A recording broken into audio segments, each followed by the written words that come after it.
Zaki bani wannan abu.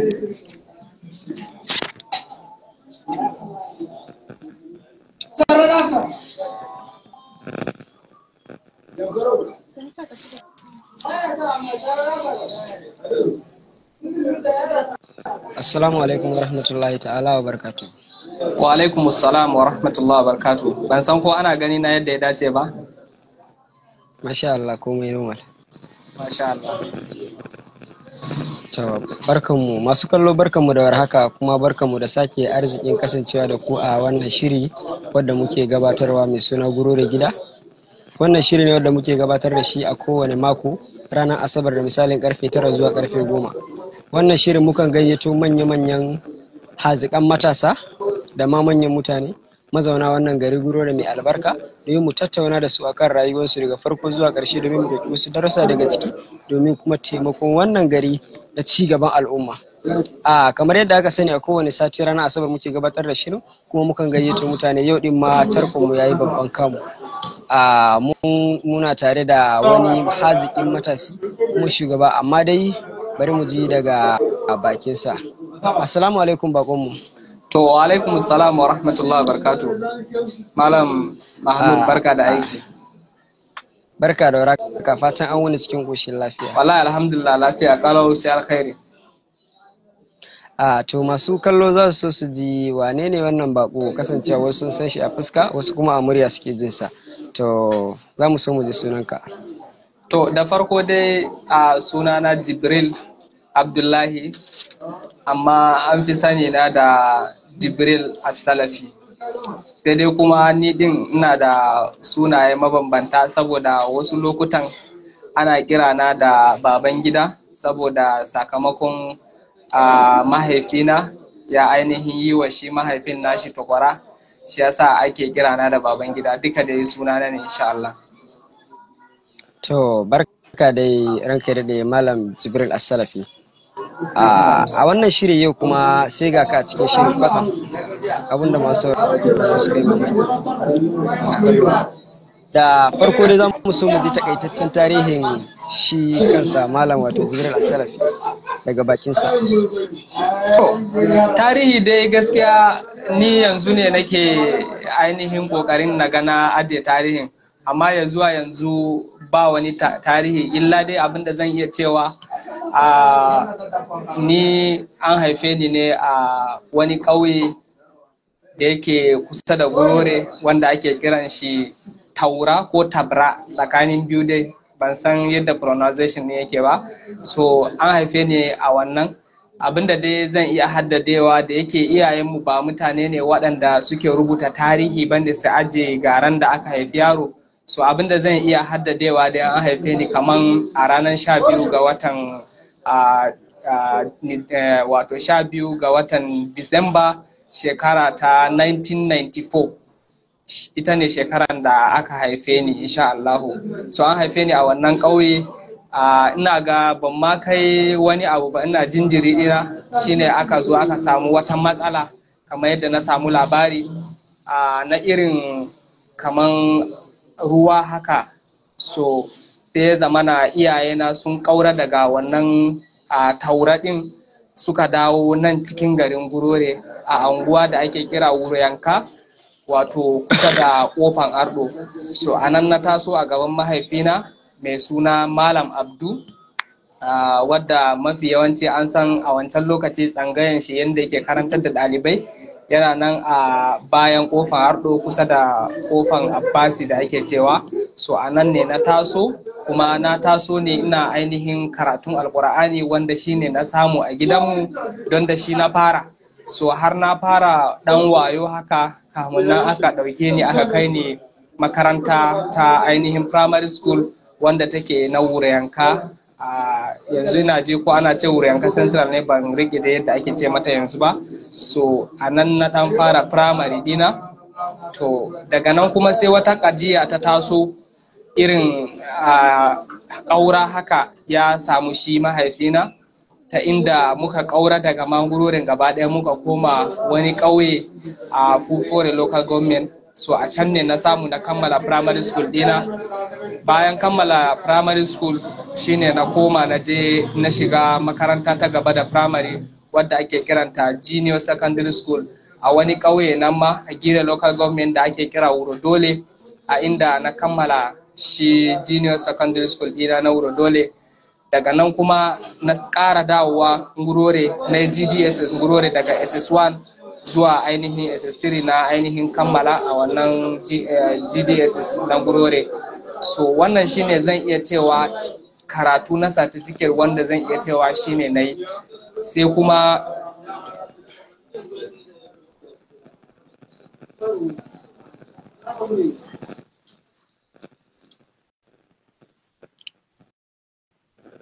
to mu ya sauka, amma kuma bari mu sake ɗauko shi kasancewar network.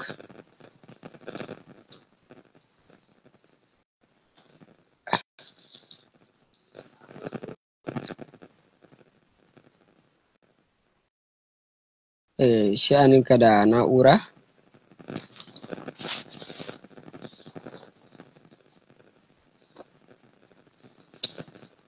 Kamar na'ura tana ɗan yi mana tutsu, amma dai kamar yana kan layi. Masu kallo sai ku ɗan mana uzuri.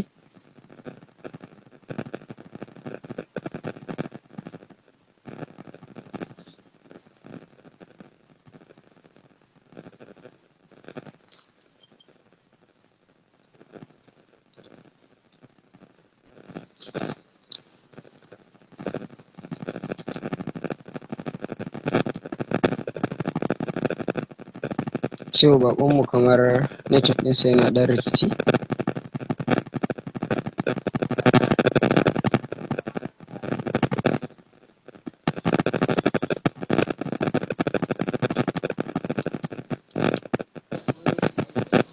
So, assalamu alaikum wa rahmatullahi wa barakatuh. Barkanmu da dawowa. A yi haƙuri saboda kun sa al'amarin Najeriya, wato inda nake nefa ne aka ɗauke, wannan ya tursata ne sai da na ainihin kunna wuta.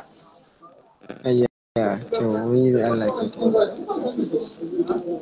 Muna tare da kai. Na'am, ana ji na? Muna tare da kai. So kamar yadda na ce a nan Ngurore shine wannan su ne ainihin karatu wanda zan iya cewa kammalallen karatu wadda na yi shi na kammala. Sai kuma karatuttuka wanda ba za a rasa ba wanda aka fara wanda Allah bai bada ikon karasawa ba, so wannan ma akwai. Sai kuma abin da ya shafi karatuttuka wanda suke na ainihin irin courses haka wanda ake enrolling, wannan ma suna nan insha Allah. Wannan shine abin da zan iya cewa a takaice game da ni insha Allah. To muna godiya sosai. Sannan abu na gaba, a kasancewarka na matashi, shi matashi baya zama haka kawai. To muna so mu ji shin shi ranka ya daɗe wani sana'a yake gabatarwa a halin yanzu domin dogaro da kai? To kamar yadda kowa ya sani, alal misali lokacin da nake gida a Ngurore, ina sana'a daidai gurgudo, duk da dai ɗabi'a ce ta mu matasan Ngurore, ta yadda za ka ga ba ma zaman banza, za ka ga mutum zai taso, za ka ga 'yan uwanka suna ainihin ƙoƙarin yin sana'a, so dole kai ma za ka ainihin kwaɗaitu da ka shiga sana'a. So in na ce zan irga sana'o'in da na yi tun daga gida zuwa yanzu suna da yawa, so amma dai haliyan a yanzu haka ina aiki ne da wata kamfani a nan jihar Enugu, kudu maso gabashin Najeriya. Sannan bayan haka kuma ina da sana'a da nake yi, wanda sana'a ta yau da kullum na kasuwanci, wanda shi ma ina tabawa insha Allah. To alhamdulillahi. To ranka ya daɗe, kwatsam sai al'ummar wannan gari suka fara ganin irin posting din nan, kasancewar yanzu zamu je ga asalin gundarin dalilin da ya sa muka gayyace ka.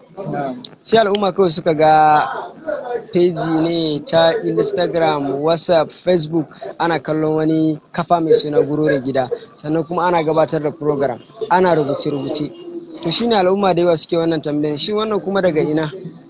shine wannan shiri yayi alƙawarin ɗauko ka domin ka fayyace mana abubuwan da yake tafiya game da wannan abubuwa da muka fara kallo da al'umma da yawa suke ta maganganu a kai, kuma alhamdulillah yanzu abubuwan da aka yi kuma sun fara karbuwa. To yana da kyau al'umma su san ma menene wannan abu, shi yasa ma muka gayyace ka. Me zaka ce game da shi wannan kafa a matsayinka na mu'assasin wannan kafa, kuma kai mazaunin garin Gurore, kai asali dan Gurore ne, duk da cewa baka zaune a Gurore amma hakan ya nuna cewa Gurore tana ranka. To me zaka ce game da wannan abun alkhairi da ka kirkira? Menene ma wannan abun gaba ɗaya sai? To wato abin da nake cewa shine mafi yawanci mun taso ne muka ga garin namu yana cikin wani hali haka. Abin da nake nufi da wani hali, zaka ga musamman idan ka fita daga cikin garin Gurore ka koma wani gari, ka je wani gari, za ka rika jin maganganu da yawa akan garin wanda kai da kake cikin garin ba lallai ba ne ya zama na kana jin maganganu ko kuma ka san da maganganu. Mu da muke dan yawace haka mukan ji maganganu waɗanda suke ɓata mana rai, wanda wani abun ma za ka samu ƙarya ne ake yi wa ita Gurorin ko kuma ƙarya ne ake yi wa su mutanen Gurorin. Alal misali, maganganu ne shahararru, za ka je a ce maka Gurore ai yan iska ne, a'a Gurore ai ba mutumin kirki, a'a Gurore kaza kaza, sata waye, shaye-shaye. To ba za dai ka ji magana na alkhairi musamman in ka fita wajen Gurore.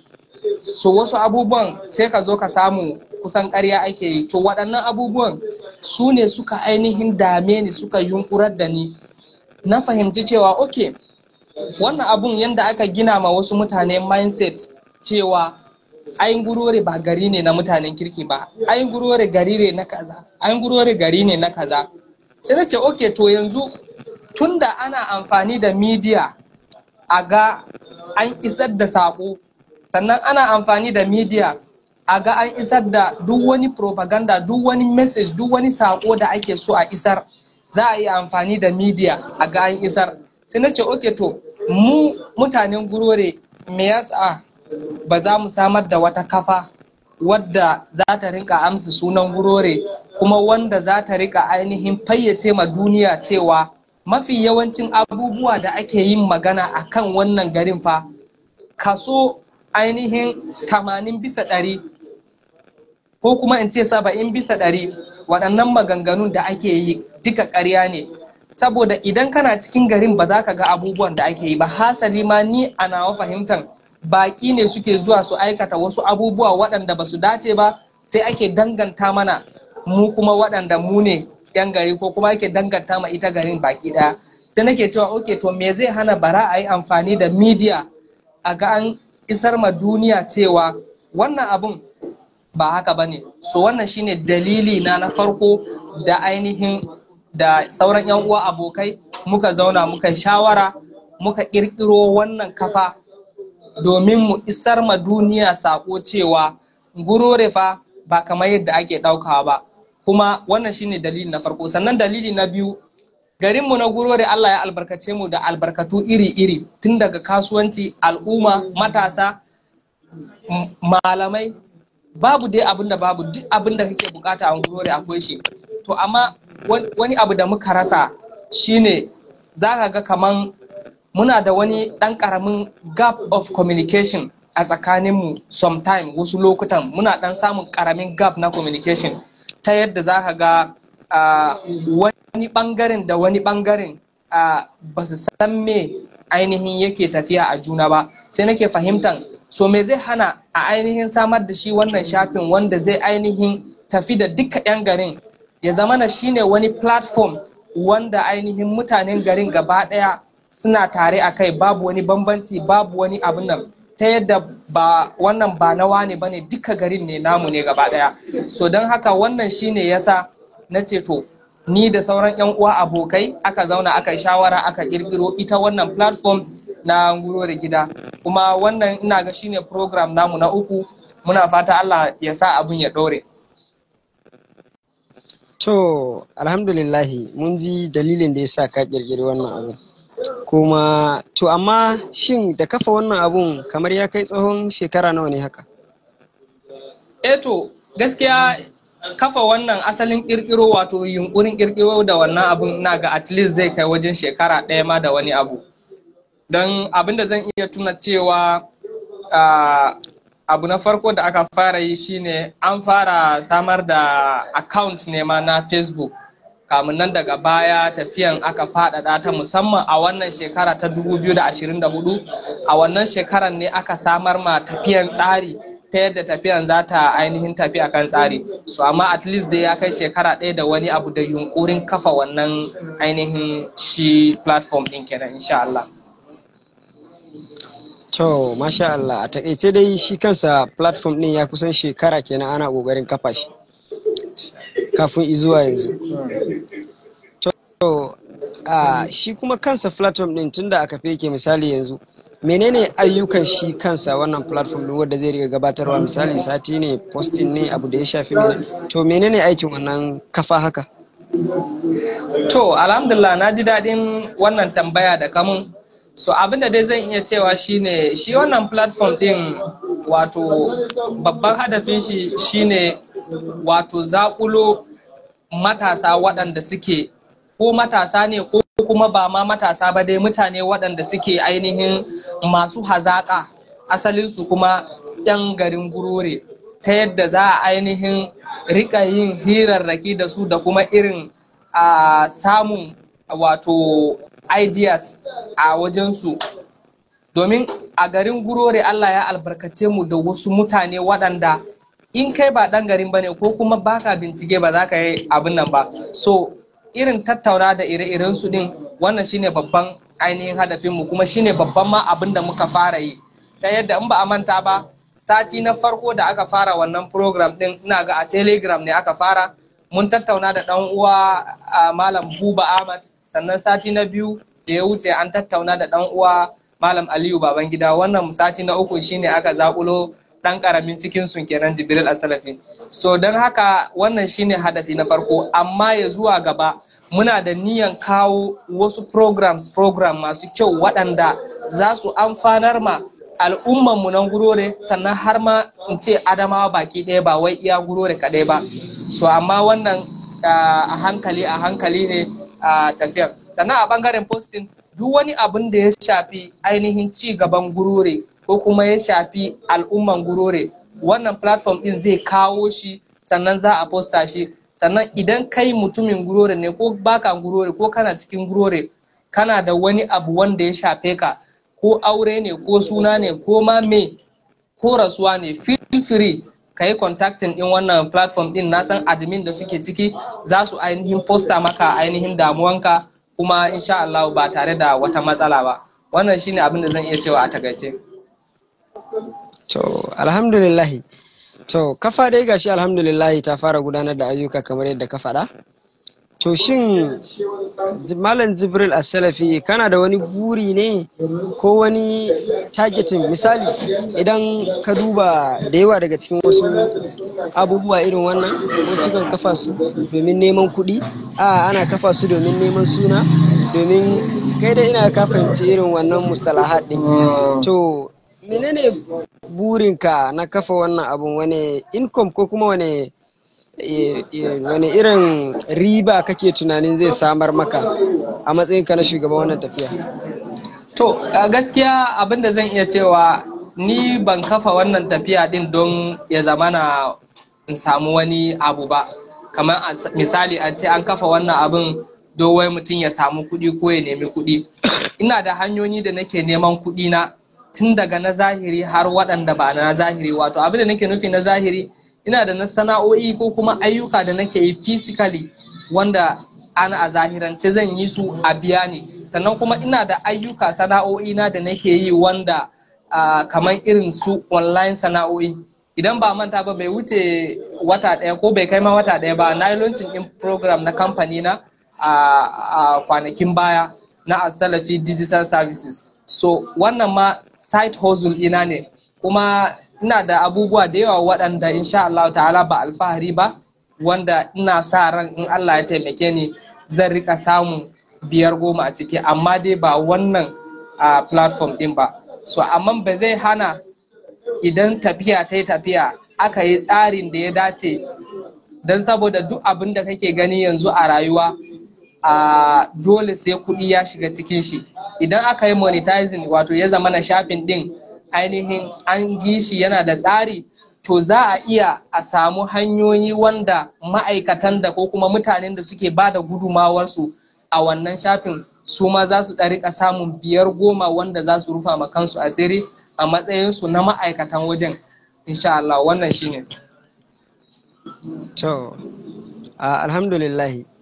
To, sai kuma tambaya ta gaba. Mutane da yawa sun ƙirƙiri irin waɗannan program ɗin na zahiri, wato ina nufin kamar a ƙirƙiri tafiya na matasa, wadda ana haɗuwa ma a yi, sannan kuma ana yi na online, ana yin face to face. Da yawa an yi su bila adadin wadda ka san su a garin nan da ma wajen garin nan, tunda kana hulɗa da al'umma da jama'a.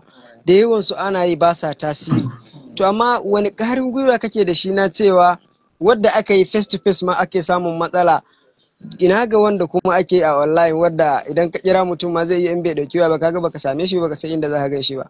Wani ƙwarin gwiwa kake da shi na cewa wannan tafiyan zai tafi ba tare da irin abubuwan da ake tunani ba, ko na watsewa ko na wani abu mai kama da haka? Wani ƙwarin gwiwa kake da shi?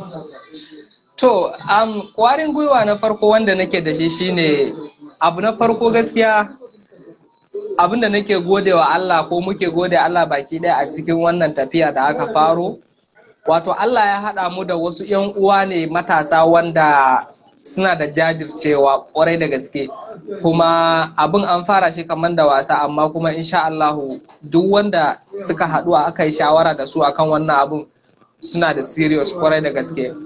Fara daga kai kanka mai magana Malam Mahmud, da kuma su 'yan uwa irin su su Malam Chamsuddin, su Malam Sa'id ko da sauransu dai suna da yawa waɗanda suna cikin wannan tafiyan, kuma dukansu dai a serious minded. Sannan kuma abin da ya sa ake yin wasu tafiyoyi su zo su wargaje a baya, ko ni karan kaina lokacin da nake gida ina ga tafiyoyin da na yi ko kuma programs ɗin da na shiga suna da yawa, saboda ina yawan shiga abubuwa haka musamman. So amma mafi yawanci muna fama da rashin tsari ne, shi yasa abubuwa suke watse mana. So wanda ba ma fatan wannan abun kuma ya shafi wannan ainihin tafiya, insha Allah muna so in dai za a yi haƙuri a bi tsari, insha Allah za a cimma ruwa. Kuma kamar yadda na sha gaya masu 'yan uwa wanda muke aiki da su a cikin wannan program ɗin, wannan abun fa ba wai kana yi don riban da za ka ci a yau ba ne, kana yin wannan abun ne don riban da ainihin 'ya'yanka ko kuma riban da al'umma na gari baki ɗaya za su zo su samu. Yau ko da ba a samu wani abu a game da kai ba, mutane za su yi recommending ɗinka, za su ce wane da wane fa su suka kawo kaza, wane da wane fa su suka samar da gyara kaza. So shi yasa nake yawan gaya masu 'yan uwa, kuma alhamdulillah daidai gurgudu a yanzu haka waɗanda ake tare da su a cikin wannan tafiya ɗin mutane ne wanda gaskiya suna da very serious, kuma suna ainihin mayar da hankali akan abin da ya dace. Kuma har ila yau daga cikin 'yan uwa ta yiwu akwai wanda zai je wannan hiran ya ce to shi ta wani hanya zai bada gudumawa shi. So kofa a buɗe take, gu wanda zai iya bada gudumawa insha Allah kofa a buɗe take. Wannan shine abin da zan iya cewa ta gaci. Alhamdulillah. Idan muka fahimci bayananka yana nufin wasu ma wanda ba sa cikin tafiyan yanzu da ba da su ake gudanarwa ba suna da dama su shigo domin ba da gudunmawa ke. Insha Allah. A wannan tafiya misali kamar yadda aka ce akwai al'umma da yawa wadda ake tafiyan nan da su, kamar bare mu ga shi kansa wannan kafa na wannan inda muke gabatar da program wadda ana posting ne abubuwa da dama. Wani taka tsantsan ake gabatarwa wajen rubutu, kasancewar rubutu ne wadda za a aika sako wa duniya, duk duniya ne za su gani, da wanda ka sani da wanda baka sani ba, mai jin yarenka da mara jin yarenka. To wani irin tsaro aka ɗauka wajen gabatar da rubutu ko posting ake da sako, shin kasancewar ba kowane al'umma bane za su gani, wadda baka sani ba, wadda baka taba ji ba, baka san yarensa ba, su suke kallo. Wani taka tsantsan aka ɗauka akan wannan program din? To alhamdulillah, wannan tambaya taka tambaya ce mai kyau kwarai da gaske. abin da muka ɗauka shine wato su waɗanda muke aiki tare da su kusan dama mun riga da mun tsara abubuwan ɗin yadda ya dace ta irin yadda akwai yadda dai ba mu fara ba akwai irin trainings waɗanda muka shirya wanda za mu yi musu na abin da ya shafi harkan ita don wannan abin ya shafi harkan jarida ne, so harkan jarida ɗin kanta. Sannan muna gode Allah cikin tafiyan akwai asalin ƙwararru a cikin tafiyan waɗanda su fil nasu ma dama aikin jarida ɗin ne, so kaga shi yasa abin ya zama mana da sauki. Sannan kuma mukan gayyato mutane wato ƙwararru waɗanda suke top level lokaci zuwa lokaci don su ƙara ma ma'aikatanmu training. Kuma kamar ni mai magana alhamdulillah ba abin alfahari ba, akwai kamar irin gidan jaridu haka waɗanda nake ɗan ainihin alaƙa da su ko kuma nake ɗan taya su aiki haka ko wani abu makamancin haka, na experiences ɗin abubuwa wato na ainihin fahimci abubuwa da yawa game da irin waɗannan abubuwa ɗin. So duk wani posting ɗin da za a yi wanda zai zama na ko ya ainihin saba ma wata ƙa'ida daga cikin ƙa'idodin shi kanshi aikin jarida, so insha Allah wannan posting ɗin ba zai ma kai wani lokaci ba za a gan shi ba.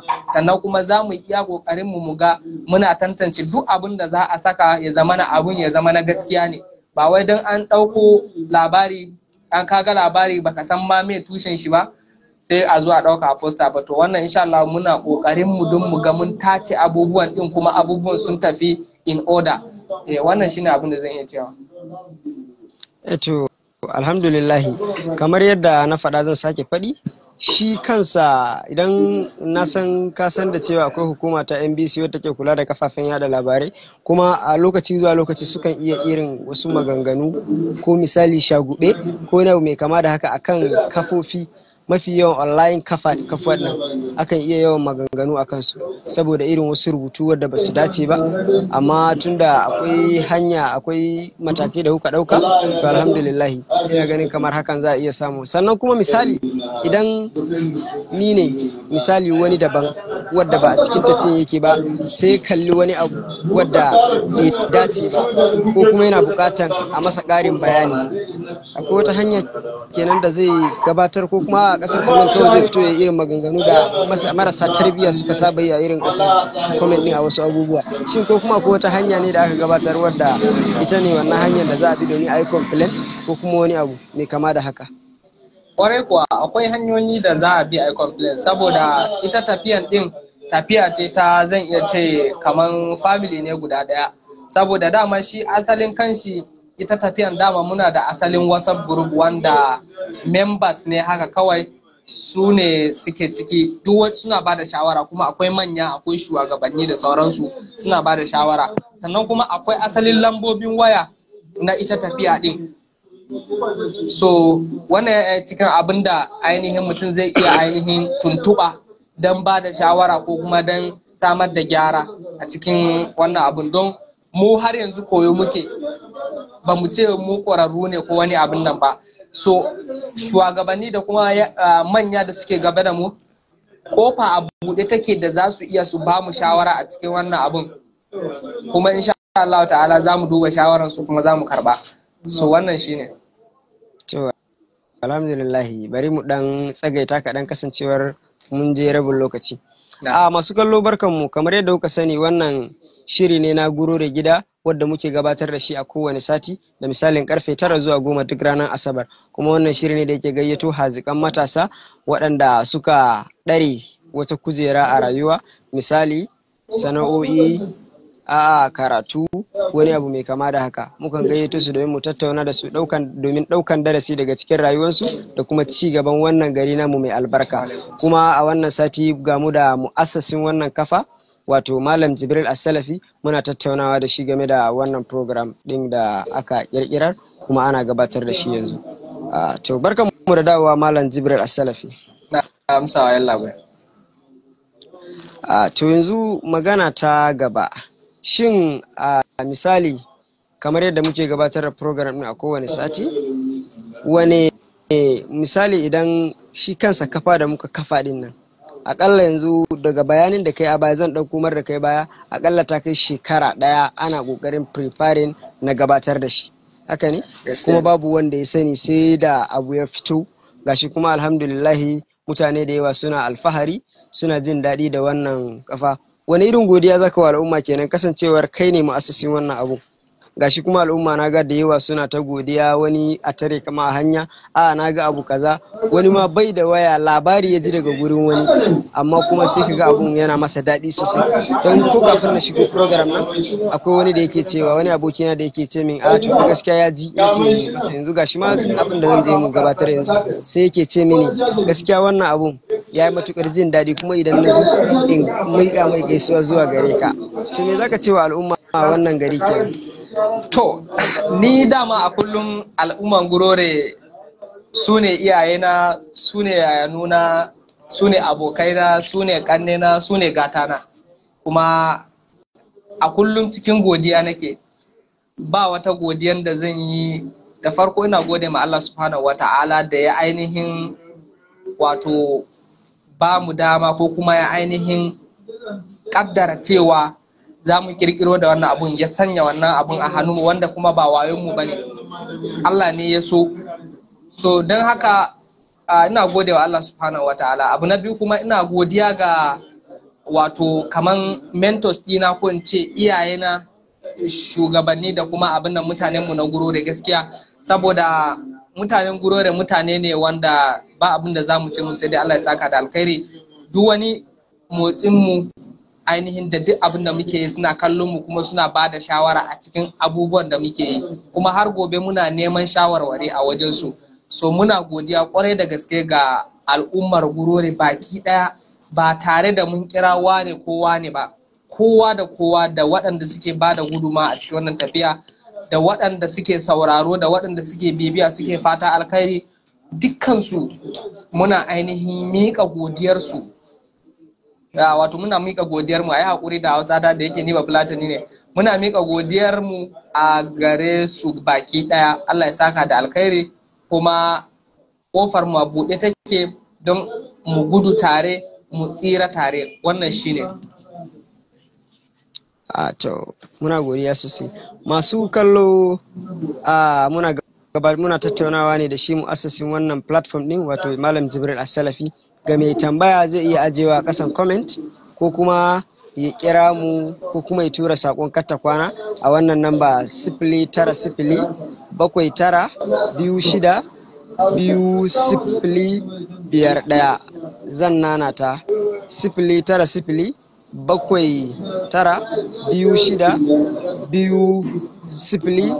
09079262051, wato 09079262051.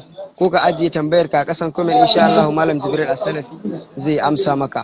Na dawo gare ka Malam Jibril. Kamar yadda ka faɗa a baya, ko in ce wadda al'umma suka sani, kai ne mu'assasin wannan kungiya. Akwai wani wadda muna hira da shi nake ce masa gashi abubuwa yadda ke tafiya, sai kamar yana min wata magana, ya ce min wannan anya ba abun kunya bane a ga al'ummar Gurore, duk da cewa shi ma dan Gurore ne, amma kuma yana zaune a wani wuri ya tuna da wannan gari har kuma yi kokarin kafa wannan abun. Wannan abu kunya ne a gare mu. Shi ne ce to zan kawo wannan tambaya zuwa ga shi Malam Jibril As-Salafi, me zai ce game da wannan kenan?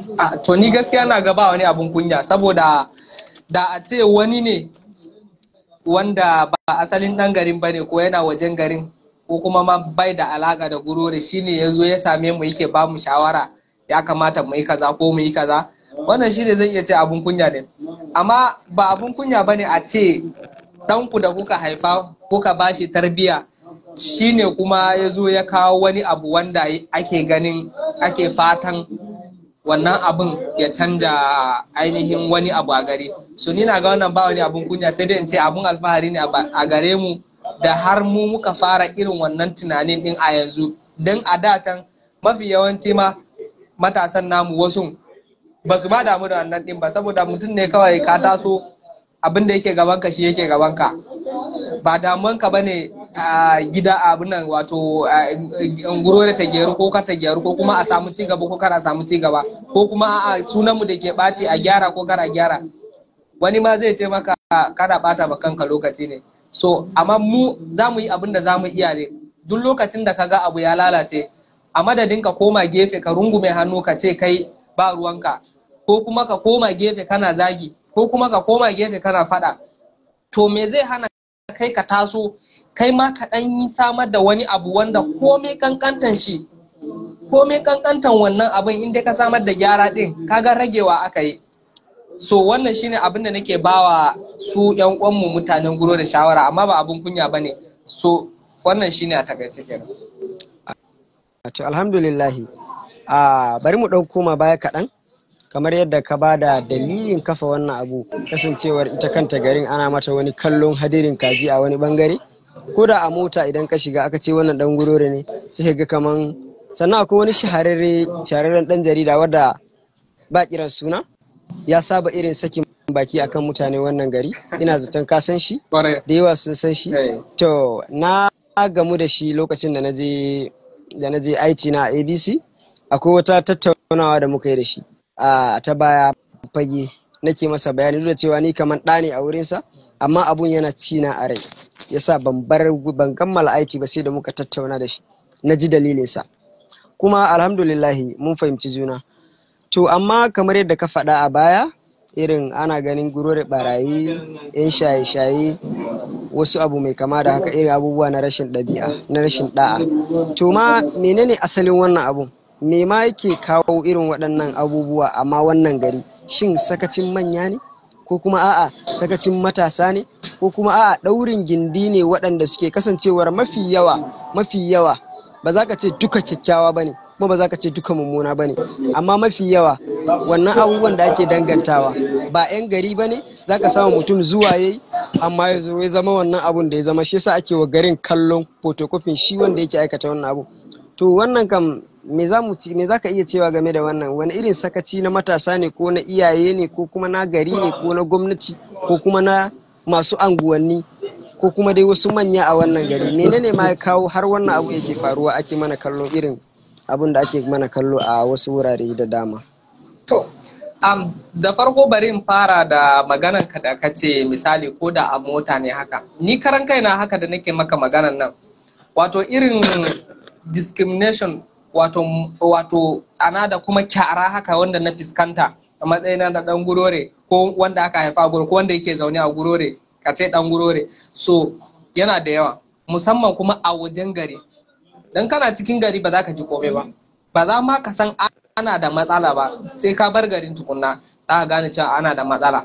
So wani zai zo ya rinka baka labari kaza ai ya iso gurori, yana isowa kawai an ɗauke mishi jaka, a'a an yi mishi kaza, an yanke mishi aljihu da sauransu. Ka yi ƙoƙarin nuna mishi wannan abun ya aka yi, a ina ne, ya kaza ne, sai ya rinka ce maka ai har da kai din ma kai ma bai yarda da kai ba da sauransu. Wallahi akwai wasu garuruwa ko akwai wasu wuraren da na zauna ko ba na iya cewa ni dan gurorin, ina cewa ni dan yola ne.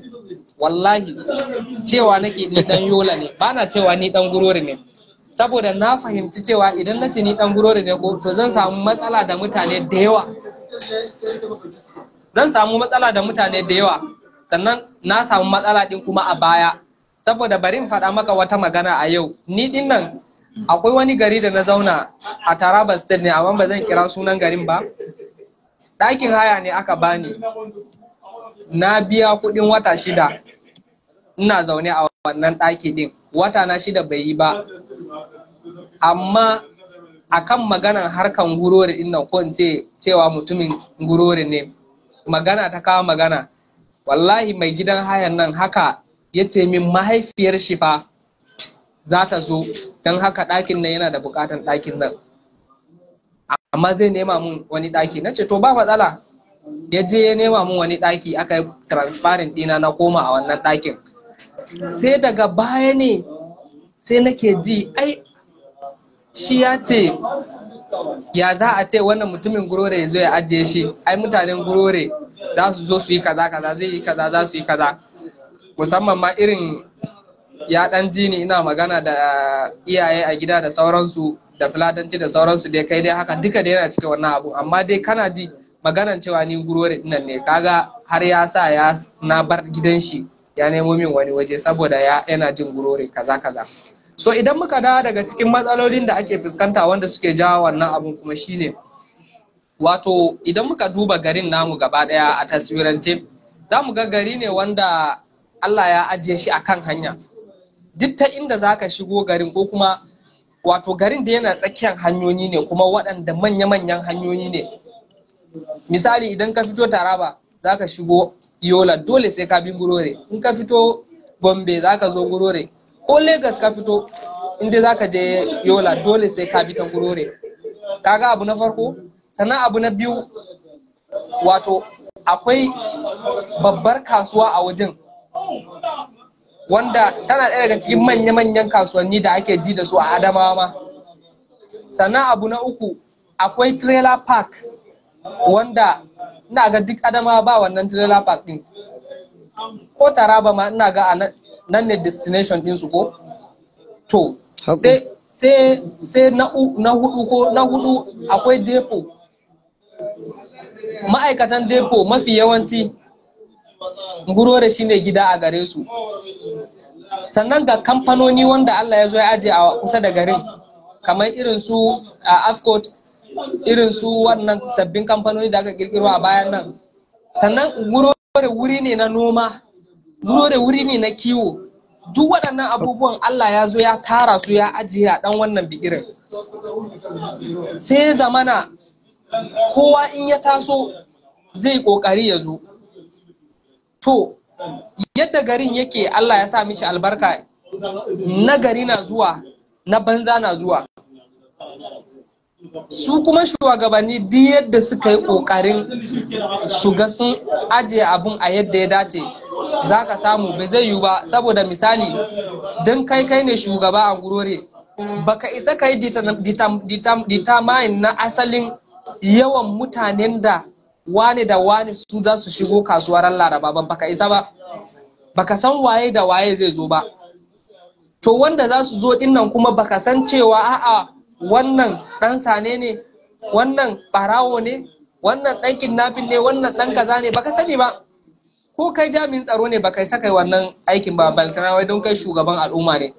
To sai ya zama na mutane they are coming from nowhere, daga wani wuri wanda ba wani bai da ma alaka da abin nan, wani ma ba Adama ba ma za su zo su nemi hayan ɗaki su zauna su yi ɓarnar da duk za su yi, amma suna amsa cewa su ƴan Gurore ne ba. Wasu ma idan ka je kasuwanni, misali ka je ganye a zo ko ganye ko son ko mubi a kama ɗansa ne, idan ya tashi aka dake shi aka kaza, kai daga ina kake sai ce daga Gurore. To Gurore din fa ba wai garin su bane, ba wai wajen aka haife shi ba, shi fa ya kama ɗaki ne a wajen yana zaune, ya je ya yi tsiyan shi yana amsa kuma dan Gurore ne. So duk waɗannan abubuwan nan baka isa ka ce za ka yi controlling din su ba. So shi yasa muke ƙoƙarin mu yi amfani da media mu nuna ma duniya cewa laifin wani baya shafan wani, ba wai dan su wane sun yi laifi kaza ko kuma ainihin suna aikata abubuwa kaza a ce duka garin. A garin nan akwai manyan malamai, a garin nan akwai manyan 'yan boko, a garin nan akwai 'yan siyasa, a garin nan kai zan ce har waliyan Allah akwai manya waɗanda waliyai ne. Insha Allahu muna kyautata zaton wannan. So don haka baka isa ka ce duka garin lalatattu ba ne. Shi yasa mu kuma muke ɗauka harka da media. Sannan idan na ɗan koma baya game da wancan shi wanda kace yana magana, duk da na san shi ni ma ba tare da na kira sunan shi ba, zan iya cewa shi mafi yawancin abubuwan da yake faɗa yana faɗan su ne shi a babin wasa da farko. Don saboda mutum ne wanda in kana yawan sauraron shi yana faɗan abubuwa na wasa haka. So wannan maganar sai ya zama na ta shahara har ta kai ga wasu ma sun ɗauke ta har a ce wai in kana neman kashin ɓarawo duk in ka zo Gurore duk kashin da ka haɗu da shi wai ka ɗauki kashin kawai na ɓarawo ne. To ina ake wannan hukuncin? Wannan magana ba ta shahara ba, mu da yanzu muke kudancin Najeriya fa muna jinta. akwai wani ma da ya zo ya aje mashin ɗin shi ba a kusa da shagon mu, yanzu haka ina shagon ne, a kusa da shagon mu da ya aje mashin ɗin shi tana diri haka bai kashe ta ba, sai wani ya zo ya ce mishi tab wannan mashin ɗinka da ka aje baka cire kiɗin ba, ai an gurore ne da ko kwatantawa ba za ka kwatanta ba. Ina zaune ina jin shi, da ya gama sai na ce mishi malam kai dan gurore ne ko ka taba zuwa gurore ko me ka sani daga, ya ce wallahi bai taba zuwa ba ma abin da ya hada shi, dan gefen ina ne, Jigawa ne can ina, amma shi kawai yana jin labari an ce gurore kawai totally kana isa kawai wai ita ne ma Lagos din arewa, ka ji wata magana, so ita ne Lagos na arewa. To mu kuma a garin aka haife mu, a nan muka taso, duk waɗannan abubuwan nan muna cikin anguwanninmu ba abin da muke gani na wannan abun. So don haka wannan abubuwa ne wanda ba abin da za mu iya cewa sai dai aiki ne wanda ya rataya a kanmu baki ɗaya, ba wai a kan wannan platform ɗin ko kuma a kan wane ko wane ba. Wannan gyara ne wanda za a yi ƙoƙari a yi shi tun daga shugabanni, tun daga 'yan siyasanmu, tun daga 'yan bokonmu, tun daga malamanmu na addini da kiristoci da musulmi, kowa da matasa da yara, kowa ya ga menene zan iya ba da gudumawa ta, wa zan iya ba da tawa gudumawar don a ga an samar da sauyi, a ga an samar da ainihin gyara akan wannan matsalan da ake fama da shi, insha Allah. To alhamdulillahi. Masu sauraro, kamar yadda kuka sani muna gabatar da shiri wannan sati duk mako da misalin karfe 9 zuwa 10 na ranar Asabar. Yau kuma ga mu da mu'assasin wannan platform ne, wato Malam Jibril As-Salafi. Kuma kamar yadda na faɗi, za ku iya ajiye mana tambayan ku a ƙasan comment section ko kuma ku turo mana sako katta kwana a wannan namba 0907926251. Ga kuma wani tambaya daga wani dan uwa, kasancewar numban ta zo, a yake cewa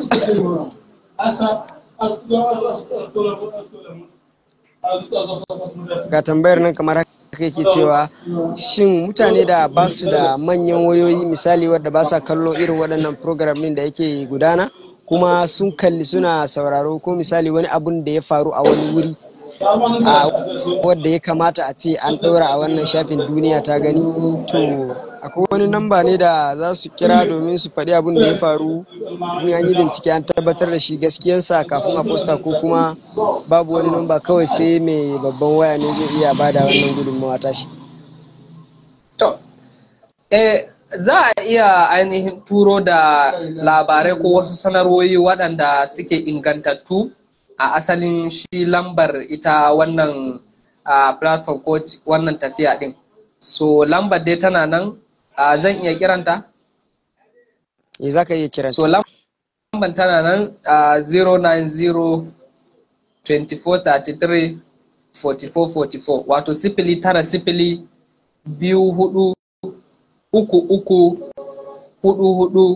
090-23-33-4444. So wannan shine lambar platform din. Duk wani sako haka za a iya kira, line a buɗe yake 24 hours, sannan kuma za a iya a tura sako, sannan kuma daga cikin ma'aikata da suke aiki akan wannan platform din, duk wanda aka tuntuba sako zai isa insha Allah. To masu sauraro, namban shine 0907926205, wadda za ku turo sako kata kwana ko kuma ku ajiye mana tambayoyinku a ƙasan comment section. To Malam Jibril As-Salafi, mun ji bayananka game da wannan abubuwa da suke faruwa. To amma daga ƙarshe wane, ko in ce mene, ita kanta gurore da ake ta magana a kanta, me za ka ce game da gurore, ko da minti 1-2 zuwa 3? To, abinda zan iya cewa a gurore sai dai godiya ga Allah subhanahu wa ta'ala, kuma ni kamar ni alfahari ne, abun alfahari ne in ga ana danganta ni da wannan garin, ko kuma ni dan wannan wajen ne, saboda abun alfahari ne kwarai da gaske. Kuma ina ƙara gode ma Allah subhanahu wa ta'ala da ya saka ni daga cikin ‘ya'ya na wannan gari din. So garin gurore gari ne na arziki, gari ne na albarka daidai gurgudu, saboda ko ta ina ko ta wani bangare hagu da dama Allah ya riga da ya ajiye albarkokin shi. Idan ka koma bangaren noma ba za ka bar mu a baya ba, muna da wuraren noma da yawa, tun daga fadamu da ake yin shinkafa, masara, wane ne. Idan kai yamma muna da gonaki na noman dawa wanda da iyayenmu suke noman, duk da dai mu mun gudu ba noman yanzu. So wanda to a wanda ake noman dawa. Sannan idan ka dawo bayan bangaren noma, Allah ya zo ya albarkace mu da ainihin ruwa a tsakiyar gari, wanda ana ainihin businesses na harkokin kifi da na lokacin damuna. Idan damuna ya kare, za ka samu wannan kogin ana amfani da shi a dawo ana noman rani, ana jan ruwa ana noman rani, matasa suna dogaro da kansu. Sannan shi kanshi yashin kogin shi ma wani business ne, ka gani duk waɗannan albarkoki ne wanda Allah ya ajiye. Sannan in ka tsallaka kai gabashi, katon dutse ne wanda Allah ya ajiye mana, dutsen kuma ya zama na dutse ne mai amfani shekara da shekaru, ana tararakan shi yana nan da yana tsaye ko motsi baya yi. Allah ne ya san miliyoyin nawa aka samu a jikin wannan dutsen.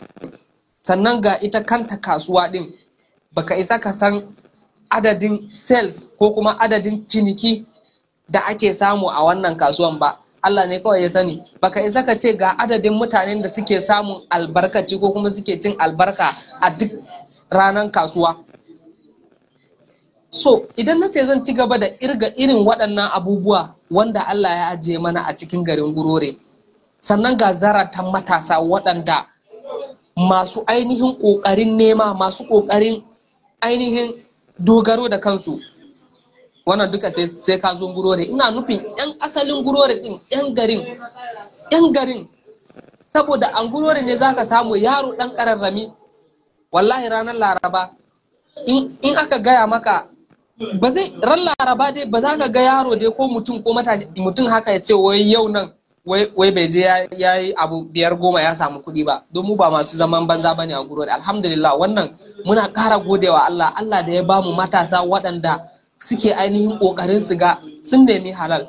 Abun mamaki ma kana ga yanzu yara 'yan ƙanana kawai sai amare suke yi. Wannan ba inda ake wadata ba, wurin da ba a da wadata ina za a ga wannan.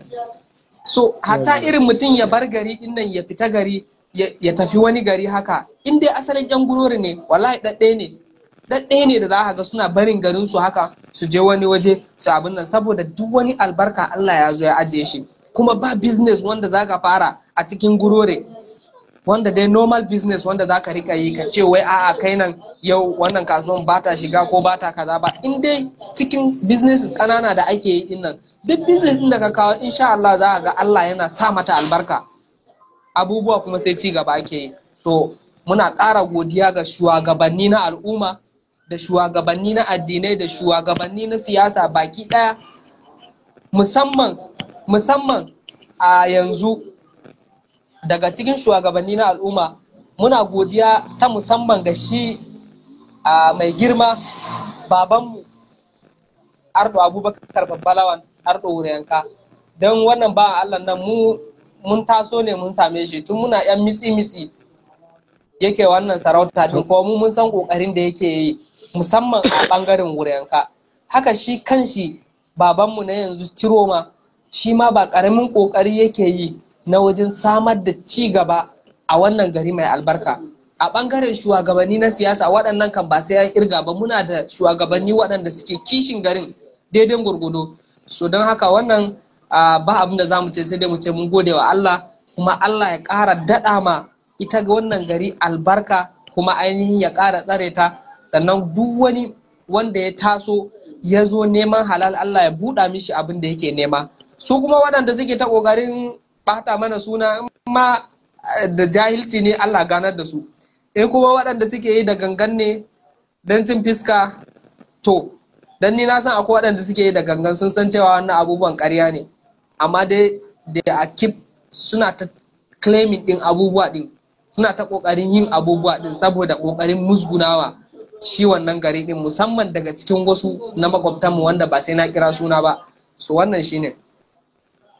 So alhamdulillah Ga kuma wani tambaya a nan ne, shi ma dai abun na yana damunsa ne. Yake cewa da yawa daga cikin waɗanda ake cewa mutanen banza, wato barayi, 'yan shaye-shaye da wasu abu mai kama da haka, musamman barayi, ya ce da yawa za ka samu wani ne daga cikin garin, ba wai an zo a samu an ɗauke su an kama musu gida ko an kama musu ɗaki suna zaune, wani ɗan wani gari ba kiran suna, makwabtanmu wani a wani gari nesa, wani a wuri kaza, su ne za su haɗu a wannan wuri, ya zama na mai gidansu a wannan gari yake zaune. Shi yasa sai ka ji duk inda suka kada suka dato suna da mafaka a wannan gari, shi yasa suke amfani da sunan cewa su 'yan gurore ne. To kaga wannan ma babban koma baya ne. Shi ne yake cewa to shin akwai wani abun da ya kamata a yi ne, ko kuma kawai mutane dai su zuba ido, kasancewar misali yanzu a matsayinka na ɗan gari ka kalli wani abun da bai dace ba, shin ina za ka kai ƙara? Za ka kai ƙara police station ne, ko za ka kai ƙara gurin 'yan banga ko wani abu mai kama da haka? Shin akwai wani misali kamar tsoro, ko kuma ka kai abu ya zama na ka kai ne ma for nothing, kuma ma da baka kai ba, ko kuma ka yi ƙoƙarin ka kawai kaga ka kyamaci abun? Me ya kamata ɗan gari ya yi game da irin wannan abun, kasancewar ga wata kafa kuma ta fito tana magana a yi ƙoƙari a yaƙi wannan abu? To ta yaya? To, gaskiya abu na farko game da irin waɗannan magana na samun mafakansu da sauransu, wannan abu ne wanda ya shafi al'umma baki ɗaya, musamman a su citizen, wato 'yan uwa waɗanda suke 'yan garin ne, da kuma waɗanda suke da gidaje ko suke gidajen haya. So kaman a da mun san cewa har a yanzu ma wasu ɓangarorin za ka samu a daɗin za a ga misali, idan mutum ya zo neman haya, ba zai yi haka kawai don ni ina da gida haka kawai sai ɗauki haya in baka ba tare da na ɗan bincike a kanka, na san waye ya kawo ka ba. So at least ya kamata a dawo da tsarin da misali idan baƙo ya zo, na farko ya fara zuwa wajen mai anguwa. Mai anguwa shine zai yi bincike akan wane, daga ina kake? Ni daga gari kaza nake, gari kaza din kaza, a yi mishi bincike dai. Wanda ni lokacin da muka taso muna yara, kamar a anguwanmu a kofar hardo, ina gaya maka shi wannan hardon nan na yanzu, Allah kara mishi lafiya, har a yanzu ma kusan hakan ne. Ba zai yiwu a ce an kawo maka shi, an kawo ka a gaban shi ba tare da ya maka bincike mai kyau ba. Shi yasa anguwar Wuriyanka ta daga cikin anguwanni da suke, wato anguwanni da suka fi zaman lafiya a cikin Gurore baki daya. So ta irin taka tsantsan da ko kuma ainihin bincike da kuma irin tsari da ake yi. So wannan ina kira ga su 'yan uwa, ba don yau ina da kuɗi na sai fili na yi gini sai kawai don an zo ɗaukan haya in ba duk wanda nake so ba. Akwai buƙatar mu riƙa lura ta irin sanin cewa wane ne muke bashi haya, daga ina yake, me yake yi, me ya kawo ka, sana'ar me yake yi.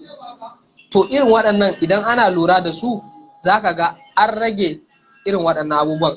Sannan kuma a matsayinka na ɗan ƙasa, lallai mun san cewa wani lokacin idan ka ga abu, idan ka je ka report, ba lallai ba ne a abin nan ba. So amma haƙƙin ka na ɗan ƙasa, wajibi ne idan ka ga wani abin da bai dace ba, ba wai tashi za ka yi one way ka je police station ka fara cewa kaza kaza ba. Ya kamata ka fara sanar da shugabannin anguwa. Akwai shugabanni a anguwa, akwai manya a anguwa. Ka ga wannan wurin akwai wasu abubuwa, akwai wasu activities da suke gudana wanda kai a ganin ka fa kai ba ka yadda da wannan abun ba. Tango yanzu maybe muna da irin vigilante, muna da, I think suna na har yanzu ai ko, irin su vigilante, su neighborhood watch, dama akwai kuma 'yan banga tun na da can, su ma suna nan. So akwai kuma shugabanni haka, su za a samu akwai mai anguwa, akwai kaza akwai kaza akwai kaza, akwai wakili, akwai to ka fara tuntuban from grassroots, daga ƙasa tukuna, kamun nan su suka san yadda za su yi, su suka san matakin da ya kamata su ɗauka.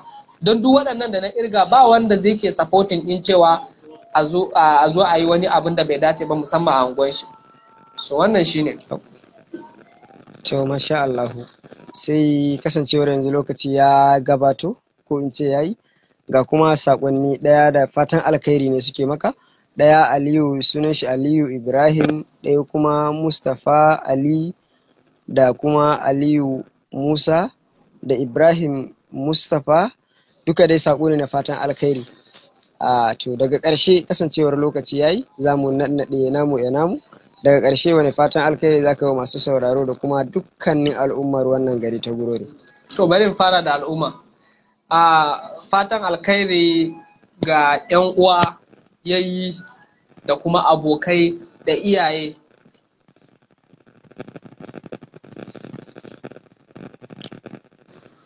Ku ne asalin abun alfaharinmu, kuma ku ne kuke ɗaure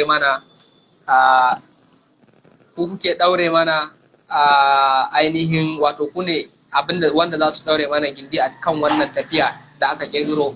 Wannan tafiya ce wadda ta shafe mu baki ɗaya. So kada ka yi filin irin cewa wannan abin tunda ba da ni aka fara ba, wannan ba ruwana. So kamar yadda na ce kofa a buɗe take, wannan abin abu ne wanda ya shafi garin nan baki ɗaya. Ko a wani ɓangare kake, ko menene bambanci da yake a tsakanin mu da kai, in dai a wannan tafiyan ne ɗaya muke. Tafiyan Gurore ne, babu namiji babu mace. So ina yi wa kowa fatan alkhairi, kuma ina ainihin addu'a Allah madaukin sarki ya ci gaba da kwararo albarkokin shi a cikin wannan gari. Sannan kuma wannan program din, ku ci gaba da bibiyan wannan program din. Ta yi maybe yanzu abubuwan za su canja, za a rika kawo wasu abubuwa wanda ya shafi banda da bai shafi wannan ba. Duk da yanzu muna yi mako ne, ta yi za a iya kawo wasu abubuwa. To ku ci gaba da kasancewa. Sannan kuma duk lokacin da ake program, yan uwa a yi haƙuri a rika yi mana sharing ta yadda abin zai ainihin karaɗe, don mu ba hadafin mu yan Gurore ba, mun so duk duniya ne. Wannan ita ce media namu na Gurore, wannan ita ce voice dinmu, wannan ita ce ainihin muryanmu wanda za a yi magana a madadin al'ummar Gurore baki ɗaya. So a ci gaba da yi mana sharing, saƙo sai ya isa. Wannan insha Allah wannan shine abin da zan ce a takaice. Kuma ina godiya kwarai da gaske ga kai dan uwa Malam Mahmud dan mai kuɗi, bisa ga yadda ka bani dama kuma kuka gayyato ni akan in zo in bayani akan wannan manufofin ko in ce makasudan shirya wannan program din. Allah ya saka maka da alkhairi da sauran yan uwa abokan aiki baki ɗaya. Kuma a nan zan ce assalamu alaikum wa rahmatullahi wa barakatuh. To amin alaikum salam. Dan uwa sai da Muhammad ya tura sako, yace alhamdulillah tafsiri yayi yadda ake so, ubangijin Allah ya kara wa Gurore albarka. To masha Allah. To daga ƙarshe al'umma, wannan program da muke gabatarwa kamar yadda kuka sani duk sati muke gabatar da shi ranar Asabar da misalin karfe 9 zuwa karfe 10, wadda ni Mahmud dan mai kudi nake gabatar da wannan shiri, kuma nakan gayyato manya-manyan matasa hazike mazauna garin Gurore domin mu tattauna da su akan matsalar wannan garinmu domin bullewa hanyar natsira. To yanzu dai lokaci yayi, za mu tattare namu ya namu. To alhamdulillah muna godiya, ku tare mu wani mako ranar Asabar da misalin karfe 9. Alhamdulillah. To bakon mu fatan alkhairi gare ka. Assalamu alaikum wa rahmatullahi wa barakatuh. Madalla.